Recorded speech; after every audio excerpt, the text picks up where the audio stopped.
సరిగ్గా 10 ఏళ్ల కిందట తెలుగు రాష్ట్రాల్లో తీవ్ర సంచలనం రేపిన ఆ కేసులో ఇద్దరు ప్రముఖులు ఇప్పుడు ముఖ్యమంత్రుల స్థానాల్లో ఉన్నారు.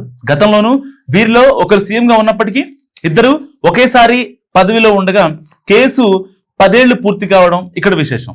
తెలంగాణ కోసం అత్యంత తీవ్రంగా సాగిన ఉద్యమం 2014 జూన్ 2న ప్రత్యేక రాష్ట్రం ఏర్పాటుతో లక్ష్యాన్ని చేరుకుంది. దీంతో తెలుగు రాజకీయాలు రెండుగా మారిపోయాయి. అయితే తెలంగాణ ఏర్పడిన సరిగ్గా ఏడాది లోపే తొలి వార్షికోత్సవం జరుపుకోక ముందే ఓ పెద్ద రాజకీయ దుమారం చెలరేగింది. అదే ఓటుకు నోటు కేసు.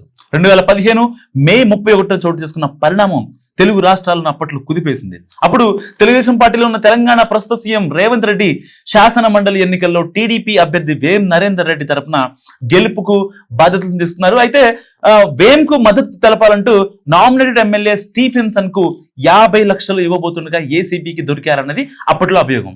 ఈ కేసు ప్రస్తుతం ఏసీబీ ప్రత్యేక కోర్టు విచారణలో ఉంది. పలుసార్లు రేవంత్ విచారణ కూడా హాజరయ్యారు ఇప్పటికే. అయితే 2018 ఎన్నికలకు ముందు కాంగ్రెస్ లో చేరిన ఆయన 2023 ఎన్నికల్లో ఆ పార్టీ విజయంతో తెలంగాణకు ముఖ్యమంత్రి అయ్యారు. ఇక 2015లో ఓటుకు నోటు కేసు నమోదైన సమయంలో విభజిత ఏపీ ముఖ్యమంత్రిగా టీడీపీ అధినేత చంద్రబాబు ఉన్నారు.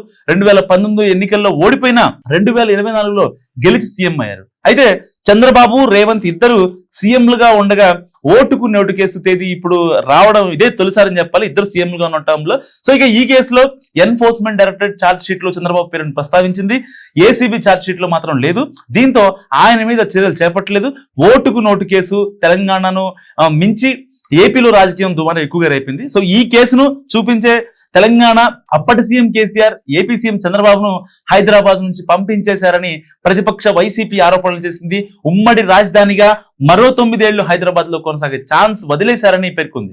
దీనికి తగ్గట్టే 2015 అక్టోబర్లో చంద్రబాబు ఏపీ రాజధానిగా అమరావతికి శంకుస్థాపన చేసి అక్కడే నివాసం ఉండసాగారు.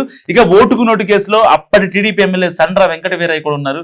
రేవంత్ ను మే 31న అరెస్ట్ చేయగా జూన్ 15న బెయిల్ వచ్చింది. సో ఓటుకు నోటు కేసు గురించి మీరేమనుకుంటున్నారు? అండ్ ఇద్దరు సీఎంలు ఒకేసారి హాజరు కావడం గురించి మీరేమనుకుంటున్నారు? కామెంట్ రూపంలో చెప్పండి.